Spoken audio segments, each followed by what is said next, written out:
Hello, welcome back to Rev Endurance Sports and another edition of What is in Our Stand Today. That's a hashtag you can follow across all my social media. So Facebook, Twitter, Instagram, and of course here on YouTube. Hashtag What is in Our Stand Today. And it's a series of videos where I may do preventative maintenance or bike builds or component installs and stuff like that. So as the title implies, today we're going to adjust a SRAM Yaw front derailleur. I've seen several videos and I've done it over the years different ways, and this kind of seems to work for me. So I hope that by sharing this with you, it might make your life easier, especially if it's a Friday night right before you're going out on a Saturday morning ride and you're trying to get your front derailleur adjusted. And if you're that person, please make a comment below that you found my video in that desperate 11th hour, as they say. Okay, so let's get started. First thing we're going to do is adjust the height of the front derailleur. Now, I didn't want to do all of this on video because I wanted to save some time for the important stuff.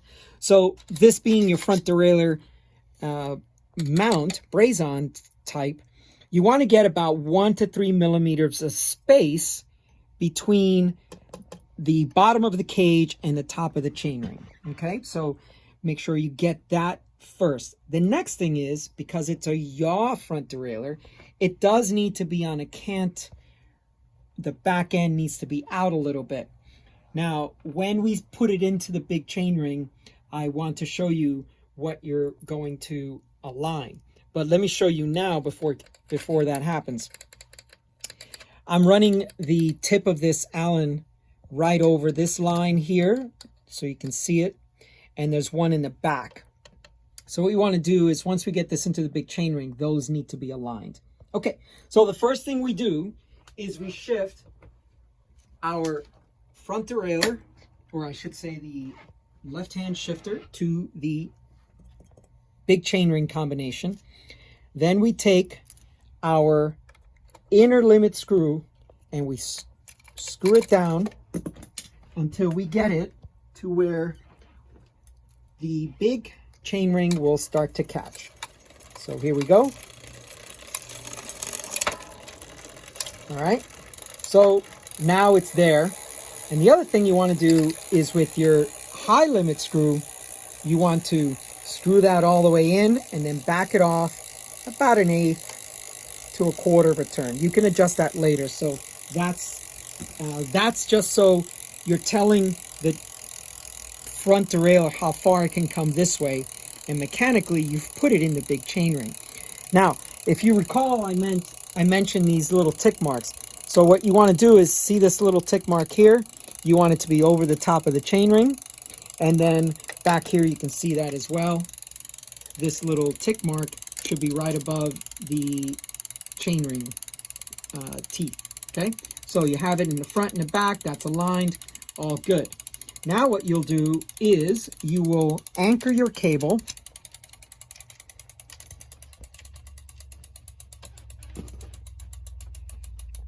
and I like this tiny little ratchet wrench because it allows me to get into really tight spaces, and who doesn't like a little bit of ease in your service? Okay, we have it in the big chainring mechanically because we put it there by adjusting the inner limit screw, and then we've given it enough travel on the high limit screw to be able to come all the way up. But now what we need to do is we need to shift it to the little ring by shifting your front or your left hand shifter. And now we will take out all of that tension that we put on the inner chainring. And you can see, boom, it dropped. Okay, so now I check to see what kind of tension we have. That should work, but let's just see. So now, if you would, sir, if you just slide over just a touch, because I need to continue to have access to this big chainring. All right, so there's that. And now little ring big ring. Okay, you see how it's fallen over? That's fine. That can be adjusted. So that initial amount of 1/8 to 1/4 return was probably too much. So you take your high limit screw, tighten it just a touch, and see if that works. So with front derailleurs and rear derailleurs, everything is just very subtle adjustments, okay? So we're gonna go back to the little ring, back to the big ring. See, now it didn't go up and over, right? Back to the little ring, back to the big ring. It didn't go up and over. Little ring, big ring. Up a little bit, right? So we tighten that amount of high limit travel by adjusting your high limit screw. And again, very subtle changes, okay? I think that's where home mechanics have some challenges. They make bigger adjustments and then eventually they get frustrated.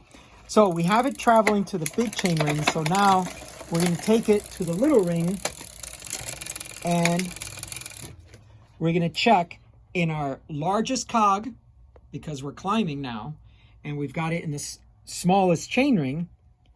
And we look to see where the chain is in relation to the inside of the cage. So if you can shoot down in this direction, sir. So you see that? So we don't want the chain to rub, and you'll hear it, right? So we want to take that rubbing away.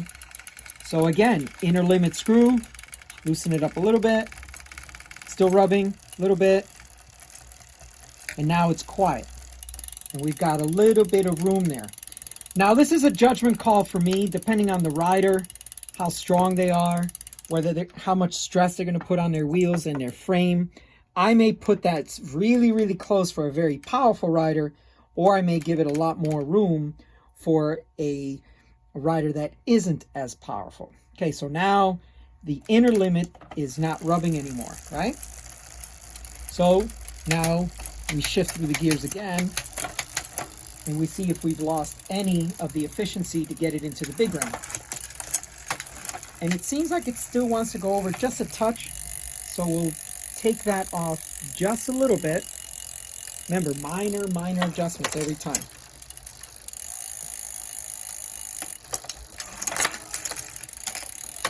And sometimes if you take too much off, then the front derailleur doesn't travel as far as it's supposed to. But from this point on, it's just minor adjustments that I will do.